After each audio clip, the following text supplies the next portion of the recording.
tendre Père, tu peux son merci. Na grâce au Saint Bisso, tous en abomoui. Dans le 26e jour, il y a 4e année 2020, quand nous avons pas na opportunité de Bisso, tu vas souder ta part pour l'édification de la peuple. Zané levé, zané glorifié. Moi, mon santo, si tu as fortifié Bisso, dans le temps où tu as traversé, tant de détresse, tant où il y a bien que la terre est bouleversée, nous avons besoin de toi. Fortifie-nous à travers ta parole. Dans le nom de Jésus-Christ, nous avons ainsi prié. Amen. Gloire à Dieu. J'espère que le thème central où nous avons la guerre invisible. Tant que nous avons la guerre invisible, guerre est entre deux personnes, entre deux peuples, entre deux nations, entre deux royaumes. Et guerre guerre invisible, c'est-à-dire que nous avons à lutter avec un ennemi qui est invisible. Cet ennemi, c'est le coronavirus, parce que même les dirigeants de ce monde, dans la déclaration que nous avons une guerre.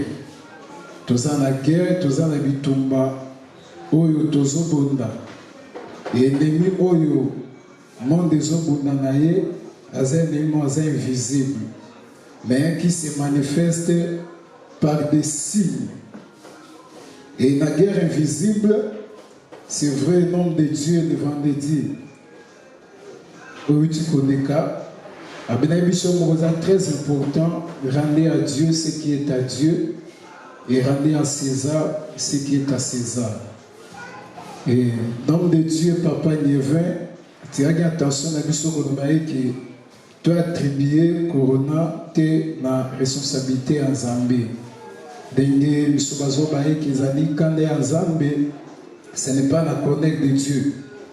Et il a appuyé ça dans Genèse chapitre 8, verset 21, où Nzamba a oublié qu'il a accommodé sur son mobilité à cause de moto, parce que mon thème moto, tu as besoin d'un ça dans ma baie. Et par là, tu comprends que Corona ne vient pas de Dieu, mais cela vient des hommes. Mais Batamouki, les bons oiseaux témoigner que c'est un groupe de gens où Basanganaki, où bazali na objectif moko yamabe pour exterminer la race humaine. Et dans Ésaïe chapitre 54 verset 15, nom de Dieu a fortifié davantage. Nous les enfants de Dieu, nous les enfants petits troupeaux, que la Bible dit, même si basali ba complot contre biso et que ekozala na pouvoir te. Et cause à la namboyate. Donc, pendant longtemps, il s'est dit oh, nous sommes matamokili basali pour exterminer la race humaine. Bao yanzambe, baza bien protégé, baza bien sécurisé. Et nangi na tombo na lelo, tous une petite exhortation. Na Psaume chapitre 46, na verset 1er jusqu'à verset 12. Lisons la parole de Dieu. La Bible dit. Au chef des chantres des fils de Corée, Dieu est pour nous un refuge et un appui, un secours qui ne manque jamais dans la détresse. C'est pourquoi nous sommes sans crainte quand la terre est bouleversée et que les montagnes chancellent au cœur des mers, quand les flots de la mer mugissent et qu'ils se soulèvent jusqu'à faire trembler les montagnes. Il y a un fleuve dont les courants régissent la cité de Dieu. Les sanctuaires des mains du Très-Haut. Dieu est au milieu d'elle, elle n'est point ébranlée. Dieu la secoue de l'aube du matin. Des nations s'agitent, des royaumes s'ébranlent. Il fait entendre sa voix. La terre se fond d'épouvante. L'Éternel des armées est avec nous. Le Dieu de Jacob est pour nous une haute retraite. Venez, contemplons les œuvres de l'Éternel, les ravages qu'il a opérés sur la terre. C'est lui qui a fait cesser les combats jusqu'au bout de la terre. Il a brisé l'arc, il a rompu la lance. Il a consumé par le feu les chars de guerre. Arrêtez et sachez que je suis Dieu. Je domine sur les nations, je domine sur la terre. L'Éternel des armées est avec nous. Le Dieu de Jacob est pour nous une haute retraite. Un sujet à exhortation à Bissou, tout ira mon verset 3 où il dit que c'est pourquoi nous sommes sans crainte quand la terre est bouleversée. Nous avons interpellé des bons petits troupeaux dans tout le monde a la journée à l'élo et que tous à la sans crainte, même si la terre est bouleversée, même si la planète Terre est bouleversée, biso tous à la sans crainte. Et sa parole, oyo ma fils Yakoré, bazalaki, bazakoloba, parce qu'ils avaient confiance à Dieu, ils étaient des serviteurs de Dieu, ils servaient Dieu na kati na sanctuaire. Et ma fils Yakoré, il y aura un moment où la terre sera bouleversée. Il y aura un moment où le monde sera renversé. Et bien que même si la terre est bouleversée, nous sommes sans crainte. Il y a un bien aimé, et à l'attitude où Seigneur dit, na période oyo, il y a confinement, na période oyo, monde des animaux bouleversé. Na verset du Kolobalobi, avant de passer la déclaration pour le baïké, c'est pourquoi nous sommes sans crainte quand la terre est bouleversée. Et j'ai aimé les déclarations que Dieu est pour nous un refuge et un appui. Et nous avons un petit troupeau, Tenzambe azapo nabiso un refuge et un appui. C'est-à-dire qu'il y a na yende biso toza ko se réfugier. Na yende biso toza ko batama. Yenda zali appui na biso. C'est-à-dire qu'en dehors de Dieu, toi na refuge mususu te. Moto ko bomba biso na période azate. Moto ko bomba biso ko épargner biso na pandémie o azate, soki kaka ye nzambe te. Et ma fils a couru ba yebaki ke non, nzambo to nzimela, nzambo to adoraka, nzambo to zo servir ye. Nanzela na ba adoration, nanzela na ba chant, nzambo to zo servir ye, azapo na biso un refuge et un appui. Et n'a nié que un petit troupeau, te comprendre que Jésus-Christ, Otoyamba, azapo na biso refuge et un appui. Et la Bible dit, un secours qui ne manque jamais dans la détresse. C'est-à-dire que Nzamba azapo na biso bisungi, ou ezanga katé na tango passe. C'est vrai, le monde est dans la détresse. Le monde est dans la détresse. Mokili peso luka kozwa bisungi wa. Mais pour nous les chrétiens, pour nous les enfants de Dieu, nous avons notre secours. Notre secours, c'est Jésus-Christ de Nazareth. Yé oyo, akabaki bo moinaye, ponati anabiso, pour que tous à la sauver. Et la Bible dit, yenda zali secours, ou ezanga te na tanga détresse. Petit troupeau, nous avons bâti du bissoté. Dans le moment où Dieu ne nous a pas laissé, Dieu est avec nous. Dans le moment où nous avons une négativité, non, tous les bissots, nous avons abandonné bissots. Non, je vais nous dire que bien aimé, nous avons abandonné bissoté. Nous avons abandonné et le monde a bissot. Azali secours, où ils ont gâté, n'attendent la détresse. Pendant que Mokineza na détresse, Nzamba na biso longo. Ya moba na Corée na verset 3 ba dire que attaque la terre est bouleversée, même si l'économie est bouleversée, même si l'institution est bouleversée, même l'union soit Mokine comme bouleversée, mais biso toza sans crainte. Ya nazo été pédé, bananyo soit petit troupeau, partout bisika boza. ezala pays étranger, ezala on a vu na Kinshasa, ezala à l'intérieur, bozala sans crainte. Même si vous suivez les informations, des milliers de morts, mais vous savez que tozala sans crainte, parce que la Bible dit, même si la terre est bouleversée, nous sommes sans crainte. Pourquoi? Parce que nous sommes avec Dieu. Dieu est notre secours, Dieu est notre appui, Dieu est notre refuge. Et le verset 4 continue pour dire, quand les flots de la mer mugissent et qui se soulèvent jusqu'à faire trembler les montagnes. Ba montagnes bazolo bela wasi ezani eza ba grande puissance. Tu dis que les États-Unis ont grande puissance. C'est une grande montagne. Mais dans les États-Unis sont là à cause de cette pandémie, à cause de cette maladie. La Bible dit, même à Tako, ba fléau et mati Nicolo, et ba montagne, elles ont ébranlé. Donc, tant qu'à mon avis sauté, ceux qui ont ba grande nation, ba grande puissance, ba zoléna, tant qu'à mon avis sauté. Parce que cela est écrit dans la parole de Dieu, que Seigneur la terre, elles ont la bouleversée, et Seigneur la montagne, elles ont la ébranlé. Il est un fleuve dont les courants réjouissent la cité de Dieu. Ah, j'aime la Bible. Verset 5 de l'Obi, et tes alliés dans Maïmoko, Oyo, ils ont réjoui la cité de Dieu. La cité de Dieu, c'est les amis. Cité à Zambé, ils ont nous les chrétiens.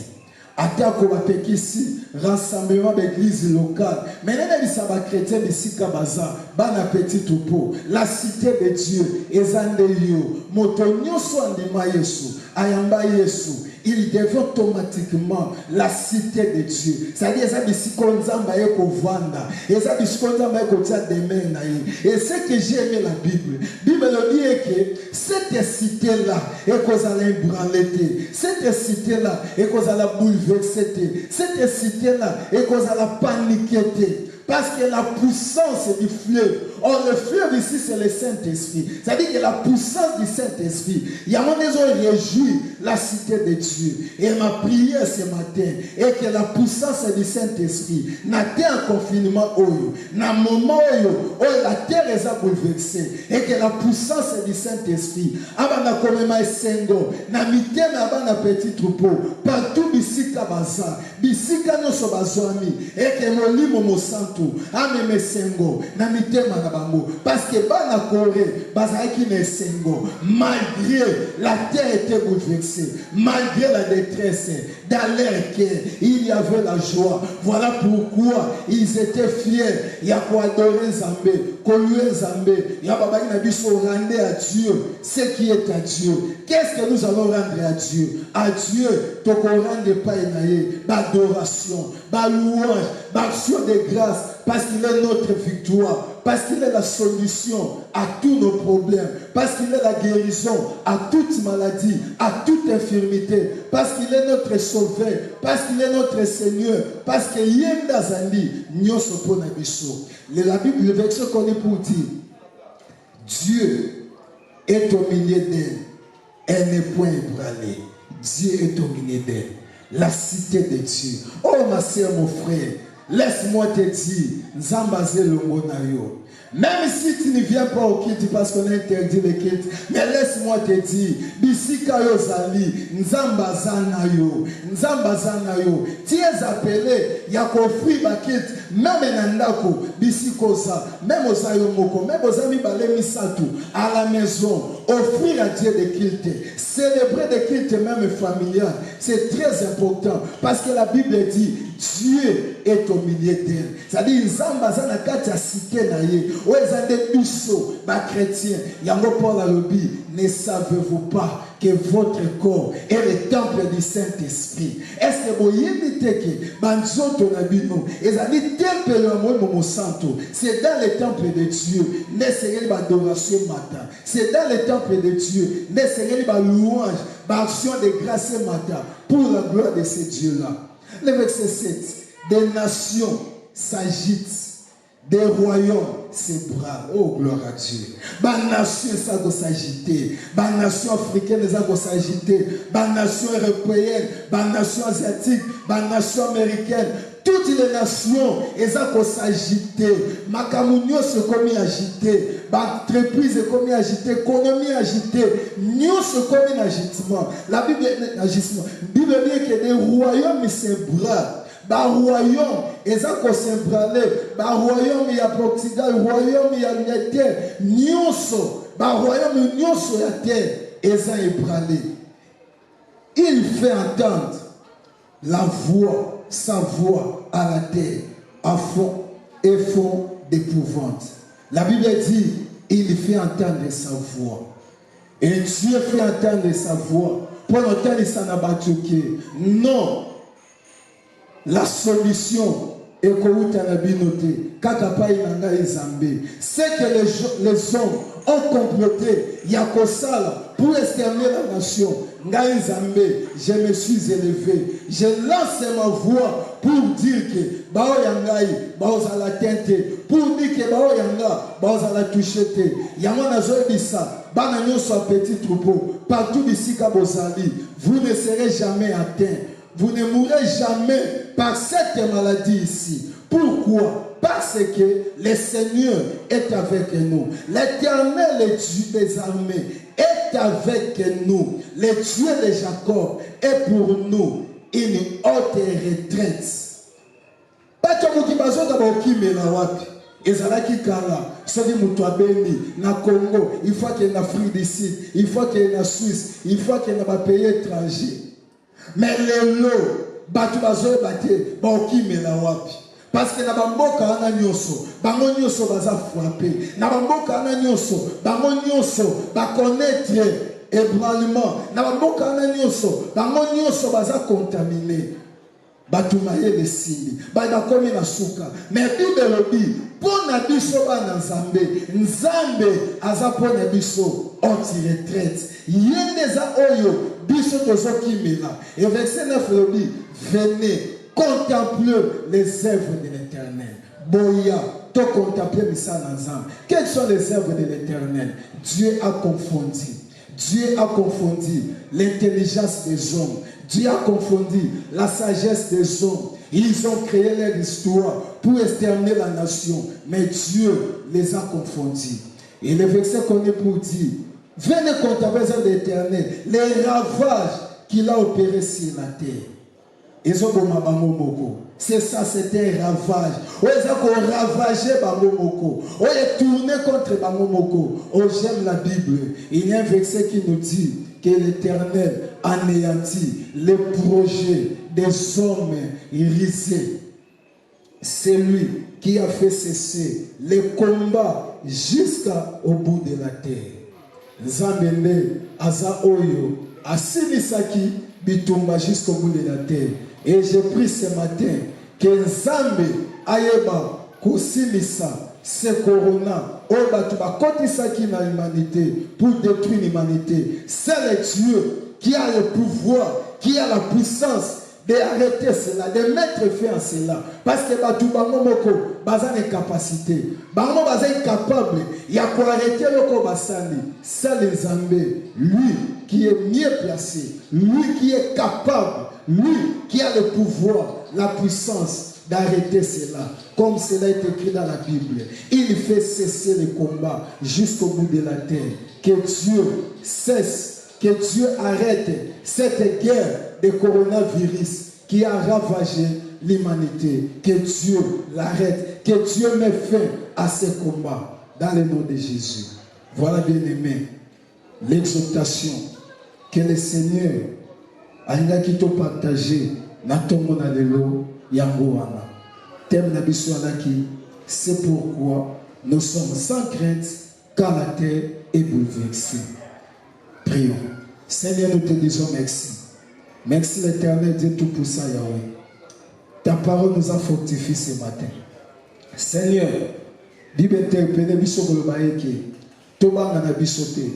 Même si moki les a bouleversés, même si ma montagne les a brûlés, ma grande puissance les a brûlés. Seigneur, tobanga te, parce que yo nous a refuge na biso. Yo doza appui na biso secours na biso. Et je prie Seigneur, Yahweh na bibende, na mikolo etikali pour que toi 6 mois d'avril, tokota mois de mai. Je prie Seigneur notre Dieu, partout ici kabana nous soit petit tout pour baza. Yozala refuge na bango, yozala appui na bango, yozala haute retraite na bango, pezala secours na bango. Ozanga kate na tango détresse, na pango ibana nous soit petit troupeau, bisika baza, ticket le boko nonza. Ekamba bango, ebate na bango, bate la kakayo, na makambo nyos, na kombo na Yesu, oya kufa ki passe kwa ki, o alonga ki coronavirus, o alonga maladie nyos, o alonga kufa, netolobi, amen.